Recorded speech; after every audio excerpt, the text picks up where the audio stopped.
আসসালামু আলাইকুম গাইস, সকলে কেমন আছেন? আশা করি আপনারা সকলেই ভালো আছেন। আমিও আপনাদের দোয়া এবং আল্লাহর অশেষ রহমতে আলহামদুলিল্লাহ অনেক ভালো আছি। তো গাইস, গত ক্লাসে আমরা কপি মার্কার নিয়ে আলোচনা করছিলাম।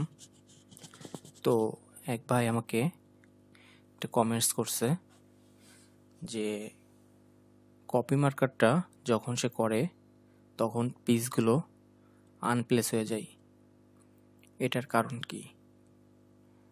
তো গাইস, আজকে আমি আপনাদের মাঝে সেই ভাইয়ের কমেন্টসের অ্যান্সারটা দিব, কেন এটা হয়। তো যারা নতুন আছেন তাদের জন্য আজকের ভিডিওটি খুবই ইম্পর্টেন্ট, কারণ এই ধরনের সমস্যা আপনারাও ফেস করতে পারেন। তো গাইস, চলুন শুরু করা যাক আমাদের আজকের ভিডিও। তো আসলে কি কারণে যখন আমরা কপি মার্কার করি তখন পিসগুলো আনপ্লেস হয়, তার সেটা দেখানোর জন্য আমরা ফার্স্টে আমরা মার্কার ওপেন করি। তো এটা হচ্ছে ধরুন আমাদের একটা মার্কার, যে মার্কারটা করা নাই, সব পিসগুলো উপরেই আছে। তো যখন আমি একটা মার্কার কপি করে আনবো তখন আমার সেম উইথ হইতে হবে। যদি সেম উইথ হয় তাহলে আমার মার্কার আনপ্লেস হবে না, আর যদিও বা দুই একটা পিস আনপ্লেস হয় তো সেটা আমরা ম্যানুয়ালে হাতে বসিয়ে দিব। কিন্তু যদি আমার এখানে যে আমি মার্কারটা করতেছি, ধরুন আমি যে মার্কারটা এখন করব সেই মার্কারটার উইথ হচ্ছে 54। এখন আমি যে মার্কারটা কপি করে আনবো সেই মার্কারটা উইথ যদি 54-এর থেকে বেশি হয় তাহলে পিসগুলো আনপ্লেস হবে। তো দেখুন আসলে কিভাবে হয়, কেন হয় সেটা প্র্যাকটিক্যালে করে দেখাই। তো আমি এখানে 54 উইথ দিছি, তো আমি এর থেকে বেশি উইথের একটা মার্কার কপি করে নিই। তো আমি এখানে আমার 6 পিসের একটা মার্কার আছে, এই মার্কারটা করা আছে, আমি মার্কারটা এখন ওপেন করব। দেখুন গাইস, আমি যখন মার্কারটা ওপেন করলাম, কপি মার্কার নিয়ে আসলাম, তখন দেখুন আমার এই পাশে যে উইথটা কম আছে সেই পিসগুলো আনপ্লেস হয়ে আছে। তো এটা হচ্ছে আমার উইথের কারণ, উইথের জন্য এই ধরনের সমস্যা হয়ে থাকে। আর যদি এখন আমি ওপেন অরিজিনাল দিয়ে আগের অবস্থানে চলে যাচ্ছি, এখন আমার এখানে উইথ আছে 55, আমি ঠিক 55-এরই একটা মার্কার এখানে কপি করে আনি। আমার আগের মার্কারটার উইথ ছিল 55, তো আমি ওই মার্কারটাই নিয়ে আসি।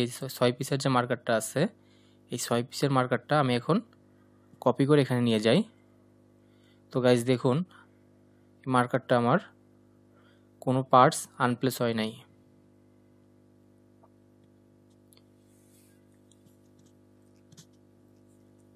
তো গাইজ যদি আমার মার্কার উইথ,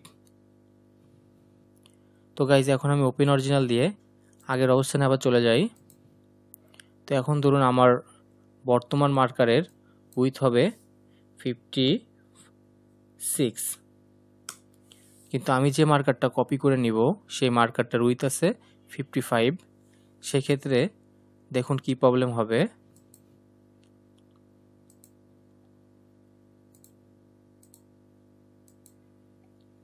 সেই ক্ষেত্রে আমার এইখানে সাইডে যে উইথটা বাড়ছে, উইথটা কিন্তু গ্যাপ থেকে গেছে, এটা আবার আমাদের হাতে টেনে বসাতে হবে। তো গাইজ, কপি মার্কারটা সাধারণত আমরা যদি সেম পিস হয়, সেম উইথ, সেম রিস্যু, তাহলে আমাদের জন্য কপি মার্কারটা হেল্পফুল হবে। আর যদি আমাদের উইথ সেম না হয় অথবা উইথ কম বেশি হয়, সেক্ষেত্রে আমাদের কপি মার্কারটা এনে কোনো লাভ হবে না। তো গাইস, যে ভাই আমাকে প্রশ্নটি করেছিলেন, আশা করি সে তার উত্তরটি পেয়েছেন। তো গাইস, আরেক ভাই আমাকে আরেকটা কমেন্টস করছে যে মডেল অর্ডার ছাড়া কি আমি মার্কার ওপেন করতে পারবো কিনা। তো সেই ভাইয়ের প্রশ্ন উত্তরে আজকে আমি আপনাদেরকে বলবো। সেই ভাইয়ের উত্তরটি হবে হ্যাঁ, ওপেন করা যাবে, এবং সেটা কিভাবে আমি আপনাদেরকে আজ প্র্যাকটিক্যালে দেখিয়ে দিচ্ছি। তো ধরুন আমি কাউকে একটা মার্কার পাঠাবো জিপ ফাইল করে। তো এটা হচ্ছে আমাদের একটা করা মার্কার। এই মার্কারটা আমি ধরুন একজনকে জিপ করে পাঠাবো। তো আমি ফার্স্টে স্টাইল নামটা কপি করলাম, দেন ফাইলে গেলাম, দেন এক্সপোর্টে আসার পর আমি এখানে মার্কারের যে 6 পিসের নামটা আছে এই নামটা সেভ দিয়ে দিলাম, দেন ওকে।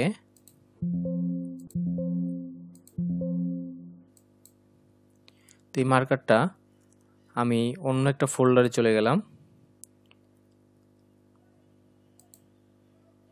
এই ফোল্ডারে আসলাম। এই ফোল্ডারে আমি ওই মার্কারটা ওপেন করব।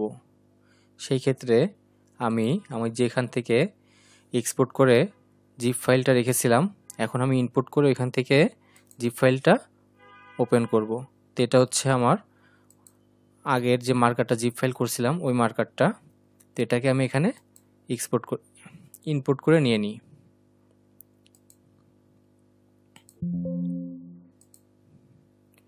তো গাইজ, এই হচ্ছে আমার মার্কারটা।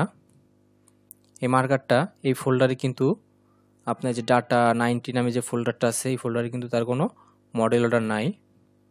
তো দেখুন এখানে আমার ওই মার্কারটার কোনো মডেল অর্ডার নাই।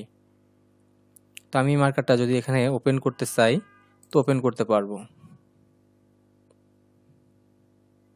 তো গাইজ, এই দেখুন আমি মার্কারটা এখানে ওপেন করলাম। তো ভাই, আপনি যে প্রশ্নটি করেছিলেন আশা করি আপনি তার অ্যান্সারটি পেয়েছেন। তো গাইজ, আজকের ভিডিওটি এই পর্যন্তই। আশা করি আপনারা সকলেই আজকের ভিডিও থেকে উপকৃত হয়েছেন। তো দেখা হবে আগামী পর্বে নতুন কোনো ভিডিও নিয়ে। সেই পর্যন্ত সকলে ভালো থাকবেন, সুস্থ থাকবেন। আল্লাহ হাফেজ।